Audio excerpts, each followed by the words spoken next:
अस्सलाम वालेकुम व्यूअर्स, मैं हूं शाकिर सोलंकी। व्यूअर्स, जस्टिस मंसूर अली शाह के इस्तीफे की गूंज हर तरफ सुनाई दे रही है। इस्तीफे की खबर आई कहां से और फिर मंसूर अली शाह को तरदीद क्यों करनी पड़ी है? क्या वाकई ही मंसूर अली शाह भागना चाहते हैं इस्तीफा देकर? इस मामले पर बात करेंगे। तैयब बलोच हमारे साथ मौजूद हैं, क्योंकि तैयब ने इस पर ट्वीट भी किया था इस्तीफे के हवाले से, और शायद तैयब ने ही ये खबर निकाली थी। लेकिन मंसूर अली शाह इस्तीफ़ा कभी इम्कानात ये बताए जा रहे हैं कि इस्तीफ़ा देंगे। तैयब बताएंगे कि वाकई ही इस्तीफ़ा देंगे या नहीं। तैयब जी, आप सुप्रीम कोर्ट कवर कर रहे हैं बड़े अरसे से, बिल्कुल।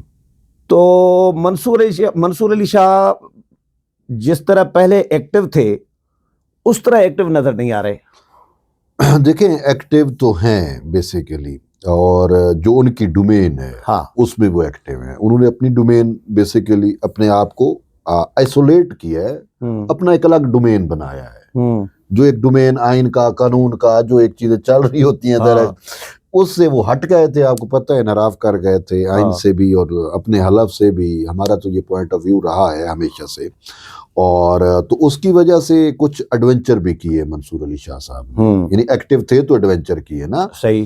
तो वो एडवेंचर पे उनको जो है ना खातिर खा कामयाबी नहीं मिली। वो क्या कहते हैं, फायर बैक हो ना। हाँ, तो वो ऐसे जो है ना बैक फायर हो गए। तो जब बैक फायर हुए तो चीफ जस्टिस ने सोचा कि याह्या खान अफरीदी ने सोचा कि यार ये तो कुछ ज़्यादा ही मेरे खिलाफ प्रॉब्लम कर रहा है। तो उसने, हाँ, ये बात आपकी हद तक कि उसने किसी हद तक इसको कुड ऐलान किया। ओके। अब एक्टिव होते तो कॉन्स्टिट्यूशनल बेंच में इसको जगह नहीं मिली, ठीक है, और रेगुलर बेंच में होती हैं, और फिर रेगुलर बेंच में बैठ के कॉन्स्टिट्यूशनल बेंच के मजाक उड़ाते रहते हैं कि यार क्या अब हम गैर ऐनी बेंच हो गए, सिर्फ वही ऐनी बेंच है। ये वो इस टाइप की आपने बेसिक हाँ, कई बातें सुनी होंगी। तो ये बाज नहीं आते। पिछले दिनों भी एक मुकदमा लगा हुआ था, तो एक वकील ने कहा सर ये मेहरबानी करिए, रिलीफ बनता है तो ये दे दे। कहते हैं रिलीफ लेना है तो ये फिर कॉन्स्टिट्यूशनल बेंच में चले जाओ। तो वो कॉन्स्टिट्यूशनल बेंच भी उनसे हजम नहीं हो रहा। बेसिकली 26वीं तरमीम उनसे हजम नहीं हो रही, और हजम हो भी कैसे। ये इमेच्योर हरकतें नहीं है, ये मुअज़्ज़िज़ आला अदालत का सीनियर तरीन जज की हरकतें तो नहीं लग रही होती। इस तरह के जो जुमले कसना और तंज का वो इसमें फ्रस्ट्रेशन का भी जब आप शिकार हो जाते हैं ना, तो हम वो ये तो एज सही मंसूर अली शाह को देते हैं कि वो इस टाइम जो है साफ ज़रा है फ्रस्ट्रेशन का शिकार है, या एक मायूस है, या मुझे आप बताएं कि आपकी एक ख्वाहिश है। जब वो ख्वाहिश आपकी पूरी ना हो तो वो ख्वाहिश तो अरमान में बदल जाती है ना। तो मंसूर अली शाह तो अरमान ही तो है ना। देखिए, तो है। हजारों ख्वाहिशें ऐसी कि हर ख्वाहिश पे दम निकले। बात यह है कि हर ख्वाहिश तो पूरी नहीं होती ना। नहीं, लेकिन ये भी तो नहीं होता ना। बहुत कम ऐसा रेयर होता है कि एक चीज लिखी हुई है, आपने बनना है, चीफ जस्टिस बनना है, हाँ, और एंड टाइम पे वो चीज आपसे छिन जाए। और नहीं तो वो लक्षण तो साईं मंसूर अली शाह के अपने थे उसमें। देखिए, वो तो इन्होंने खुद ही अपने पाँव पे खुद कुल्हाड़ी मारी। बिल्कुल, अपने पाँव काटे, अपने पाँव पे कुल्हाड़ी मारी, और वो जो चीफ जस्टिस बनने के रास्ते में खुद इन्होंने अपने रास्ते में खुद रोड़े अटकाए। अब वो रोड़े जितने भी चुनते रहे तो वक्त तो गुजर गया ना। Time and tide wait for पंगे लिए, फायदा भी नहीं हुआ। हाँ, पंगे लिए, नुकसान अपना कर लिया। नुकसान अपना किया, और जिनका फायदा करने की कोशिश की उनका भी खातिर खा फायदा नहीं हुआ। ठीक है। तो बेसिकली मंसूर अली शाह साहब जो हैं वो दुखी हैं, अरमानी हैं, और मेरे किसी करीबी दोस्त ने यहाँ तक कहा कि उनसे ऐसे कोई बात हुई तो उसकी आंखों से भी आंसू छलक पड़े। तो ये एक चीज़ होती है कि आप अपने आप को, मतलब चीफ जस्टिस का प्रोटोकॉल लेना शुरू कर दिया था, और एंड टाइम पे आके जो है वो चीफ जजी आपसे छिन जाए तो दुख तो होता है। और इवन के मंसूर अली शाह साहब यहाँ तक एम्बिशियस थे कि इन्होंने जजेस के दरमियान एक प्लानिंग, एक मशवरा, एक स्ट्रेटजी, एक हिकमत अमली मुरतब कर ली थी कि अगर 26वीं तरमीम आई तो हम फुल कोर्ट बेंच बिठा के उसको उड़ा के रख देंगे। लेकिन फिर जो है मुझ जैसे कुछ दोस्त, कुछ लोगों को फील हुआ कि ये कोई और हरकत करने लगे हैं, तो हमने जो है वो कैमोफ्लेज कर दिया पूरे मैटर को। हमने कहा कि नहीं, अब चीफ जस्टिस तो मंसूर अली शाह ही बनेगा। हाँ, ये खबरें आई थी, आपने भी कहा था, मैंने कहा, ट्वीट भी किया कि चीफ जस्टिस तो मंसूर अली शाह ही बने था, क्योंकि हमें पता था कि ये कोई और बिलावल ने भी कहा था, अच्छा, ये कोई अटेम्प्ट ना कर सके। हाँ। ठीक है ना। तो जब हमने कहा कि ये चीफ जस्टिस मंसूर अली शाह ही बनेगा, तो ये भी सोचने में मजबूर हुआ कि यार ये तैयब भी कह रहा है, बिलावल भी कह रहा है, फलां भी कह रहा है, फलां भी कह रहा है, तो हो सकता है मैं चीफ जस्टिस बनूं। इससे कि वो 26वीं तरमीम के खिलाफ कोई इकदाम करता, वो इस उम्मीद में रह गया कि मैं चीफ जस्टिस बनूंगा। और एट द 11th आवर,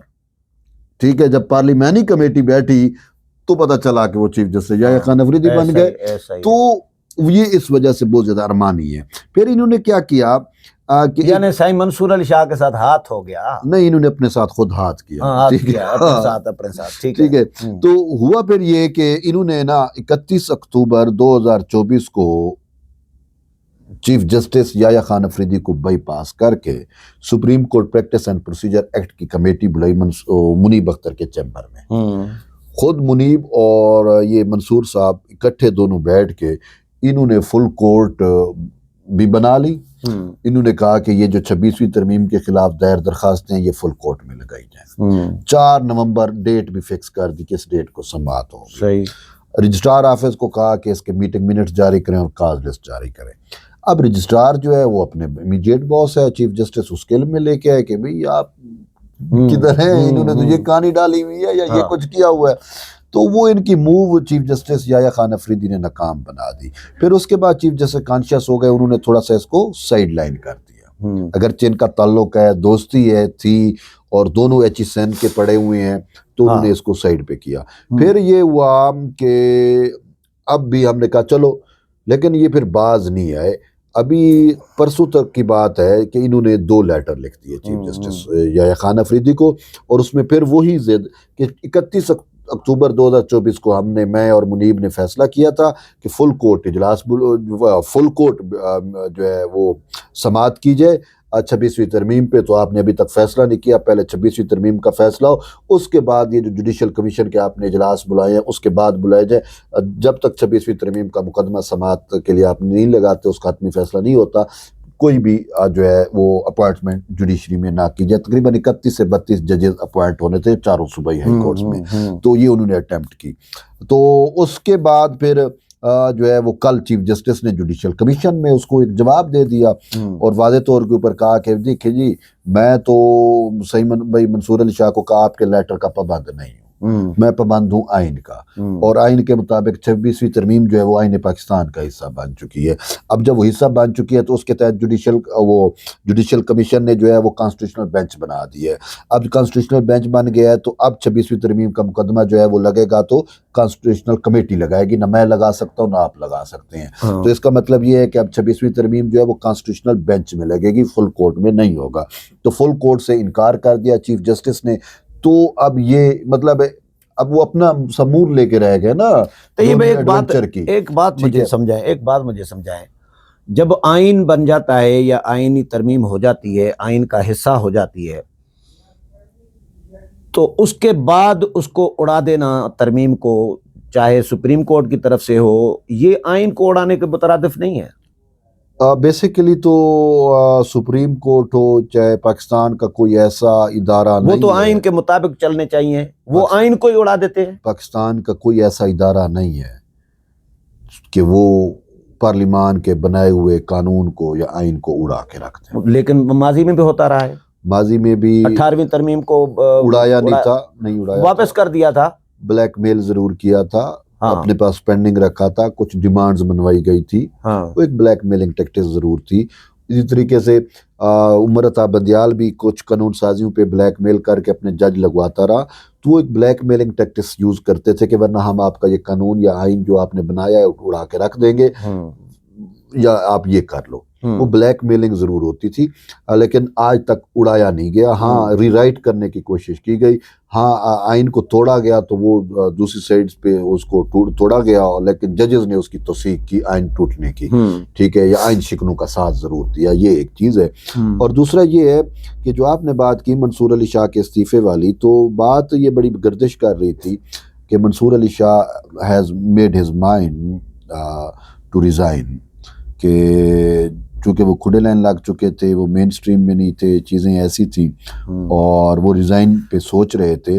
और यहाँ तक पता चला था कि वो चीफ जस्टिस से कोई आखिरी अलविदाई मुलाकात करना चाहती हैं और उनसे यही है कि अगर चीफ जस्टिस ने उनको दोबारा मेन स्ट्रीम में ले आए और कोई वादे वईद कर दिए तो फिर वो रिज़ाइन नहीं देंगे, बासूरत दीगर रिज़ाइन कर जाएंगे।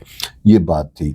लेकिन आज जो है वो कुछ सहाफ़ियों के साथ उन्होंने इस बात का जो है वो नफ़ी की कि नहीं, मैं भागना नहीं चाह रहा, मैं रिज़ाइन नहीं दे रहा, बल्कि मैं सिस्टम में रह कर काम करूँगा। लेकिन एक बात ये भी है कि मैंने अगर रिज़ाइन की बात की थी तो मैंने साथ ये बात भी की थी कि मंसूर अली शाह साहब जो है वो ऐसे नहीं जाएंगे, बल्कि जिस काम के लिए जो वो अपना कर जो अहदाफ लेके आए, जो अहदाफ लेके थे, उनके अहदाफ जो असाइनमेंट्स मिली हुई है, उनकी असाइनमेंट से अब वो मैदान छोड़ के भाग गए तो मैदान असाइनमेंट्स तो रह जाएंगी।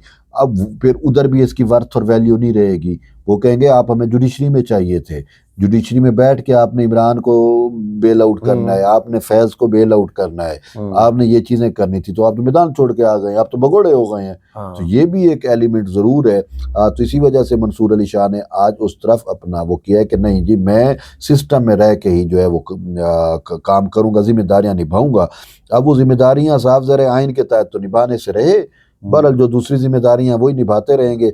एक बात बड़ी आसान वो है, मैं इस चीज़ को यूँ देख रहा हूँ, मुझे ये फील हो रहा है कि अगर तहरीक इंसाफ कल कलाम कोई पॉलिटिकल मूव करती है, जैसा कि सुन रहे हैं कि उसने सिविल नाफरमानी की अटेम्प्ट कर रहे हैं या उसकी ऑप्शन पे जा रही है, जो खान कहता है आखिरी पत्ता है, तो शायद यही उनका। तो खान ने तो पहले भी कहा था सिविल नाफरमानी की तारीख चलाऊंगा और ऐलान भी किया था। तो बहरहाल अब अगर वो ऐसा कोई अटेम्प्ट करते हैं तो फिर मैं इस चीज़ पे सोचने पे मजबूर हो रहा हूँ कि फिर जुडिशरी के अंदर जो है ये मंसूर अली शाह साहब जो है वो जुडिशल नाफरमानी को जो शायद लेके चलें, ताकि दोनों अतराफ पे प्रेशर, दोनों अतराफ से प्रेशर हो हुकूमत पे। ये मंसूर अली शाह का जाम ना कि काम सिस्टम पे रह के खदशा जाहिर कर रहे हैं, मंसूर अली शाह को आइडिया दे रहे हैं। नहीं, आइडिया मैं तो नहीं दे रहा, ऑलरेडी वो यही कुछ कर तो रहा है।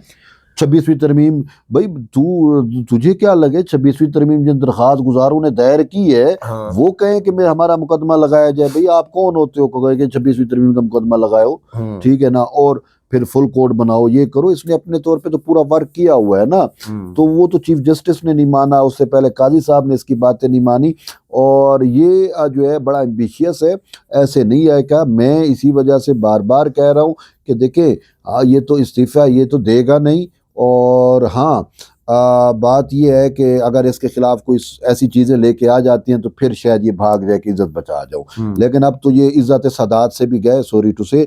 लेकिन दूसरी तरफ अगर आप देखें, हम तो बार बार ये कह रहे हैं, जब खुद सुप्रीम कोर्ट के 3 जजेस ने कह दिया कि मंसूर अली शाह साहब ने 8 जजेस वाले फैसले पे, और फिर वो इन चैम्बर वजाहतें जारी करके आइन शिकनी की है, तो अब उसके बाद क्या रह जाता है? 3 जजेस के आपके पास कमेंट्स आए हुए हैं आइन शिकनी के, तो लेट हिम ट्राई। तो मंसूर अली शाह ने भी तो उनको जवाब दिया था। मंसूर अली शाह के जवाब का मैटर नहीं करता, पार्लियामान क्यों बैठा हुआ है भाई? आप अपना कमेटी बनाओ, उन इसके चीज़ें सामने रखो, इसकी वजाहतें सामने रखो, कॉन्स्टिट्यूशनलिस्ट लोग बिठाओ और साबित करो। वो अगर इस नतीजे पे पहुंच जाते हैं कि इसने आइन शिकनी की है, तो अब आइन शिकनी का पे ट्रायल करो। बात ये है, आज तक जजेस के ऊपर ये बात बड़ी, पाकिस्तान में 10 दफ़ा आइन शिकनी हुई है, लेकिन अफसोस है कि आज तक किसी भी आइन शिकन का, और ख़ासकर जजेस का जो है वो आर्टिकल 6 के तहत ट्रायल नहीं हुआ। ठीक है, एग्जाम्पल मान गई है, हमने एक आमिर का आर्टिकल 6 के साथ ट्रायल किया, लेकिन उस आमिर के जो आर्टिकल 6, उस आमिर के जो इकदाम थे, उनकी जिन जजेस ने तौसीक की थी, उनका ट्रायल नहीं किया गया। यही मैं कह रहा हूँ कि आइन शिकनी हुई है, तो इसके खिलाफ जो है ना वो अब हुकूमत को मूव करना चाहिए। रेफरेंस भेजने से कोई ख़ास फ़ायदा नहीं होगा जब तक उसमें ठोस चीज़ें ना हों। बेहतर है कि आप अपना पार्लियामान का एक कमेटी बनाए, पार्लियामान का कमेटी डिटेक्ट करे कि इसकी सारी चीज़ें सामने रखे, और वो जजेस की कमेंट्स भी सामने रखे जिसमें जजेस ने कहा है कि इसने आइन शिकनी की है, और साबित हो जाता है कि आइन शिकनी हुई है। तो ये एक बात बताएं, एक बड़ा सवाल, बड़ा टेक्निकल मुझे जहन में आ गया है। पार्लियामान ने रिजेक्ट किया मंसूर अली शाह को बतौर चीफ जस्टिस, यानी जो बंदा चीफ जस्टिस के लायक नहीं था पार्लियामान की नज़र में, वो जज के लायक कैसे हो गया? ये तो पार्लियामान ने रियायत नहीं दी इनको। देखें, वो जस्टिस याया खान अफरीदी का भी ये कमेंट ज़रूर है कि जब लाहौर हाई कोर्ट में जस्टिस आलिया नीलम तीसरे नंबर पे उसको चीफ जस्टिस बनाया गया और उससे 2 ऊपर वाले सुपरसीड हो गए, तो उस time justice chief Yahya Khan Afridi ने ये कहा था कि जो जज चीफ जस्टिस बनने के लायक नहीं वो जज भी रहने का हकदार। सही बात है, ऐसा ही होना चाहिए। तो बात यह है कि सुपरसीड हो गए हैं और हमारा justice chief justice Yahya Khan Afridi से यही कहते थे कि ये सुपरसीड हो गए हैं, बेशक ये जज हैं तो जजी पे रहें, लेकिन जो कॉन्स्टिट्यूशन के तहत जो सीनियरिटी है वो शुरू होती है चीफ जस्टिस और उसके बाद के जजेस से। चीफ जस्टिस से सीनियरिटी शुरू होती है और चीफ जस्टिस के बाद जो जज है वो फिर सीनियर मोस्ट और फिर इस तरीके से, लेकिन उसने गुडविल के तौर पे दोनों को अभी तक सीनियर रखा हुआ है और ये दोनों प्रॉब्लम कर रहे हैं खुद। यानी कि वो कहते हैं ना, मौला अली का कौल है कि जिस पे एहसान करो उसके शर से बचो। तो देखें बात यह है कि एक तो होता है इंतज़ामी मामला, इंतज़ामी सलाहियतें हर बंदे में एक जैसी हों ये ज़रूरी नहीं होता। मंसूर अली शाह को इंतज़ामी सलाहियतों की बुनियाद पर, इंतज़ामी सलाहियतें न होने की बुनियाद पर तो चीफ जस्टिस नहीं पत्ता कटा ना, उनका पत्ता तो कटा है गलत फैसलों की वजह से, मुतअस्सिबाना फैसलों की वजह से। तो जब तअस्सुब आ जाए जज में तो वो जज के लायक तो नहीं रहता, फिर नहीं रहता। वो तो खुद उसने देखें, तअस्सुब के अलावा जो जज अपने ज़ाब्ता अखलाक के खिलाफ चला जाए, आइन शिकनी करे, जज आइन के खिलाफ चला जाए, तो मैं तो ये कह रहा हूँ कि आप तो कह रहे हैं कि जज रहने का हकदार नहीं है, मैं तो कह रहा हूँ कि इनको आर्टिकल 6 में ट्रायल करें। मैं तो आगे के कह रहा हूँ ना, ठीक है ना। अब वो तो पार्लिमान ने करना है, अब पार्लिमान ने सत्तू पिए हुए है तो हम क्या कह सकते हैं, सर्दी में भी सत्तू पी के सोए हुए हैं। चलें बहुत शुक्रिया तैयब। व्यूअर्स, तैयब का साथ प्रोग्राम सुना, मेरे पसंद आया होगा। अगले प्रोग्राम में फिर मुलाकात होगी, तब तक इजाज़त चाहता हूँ। अल्लाह हाफिज़।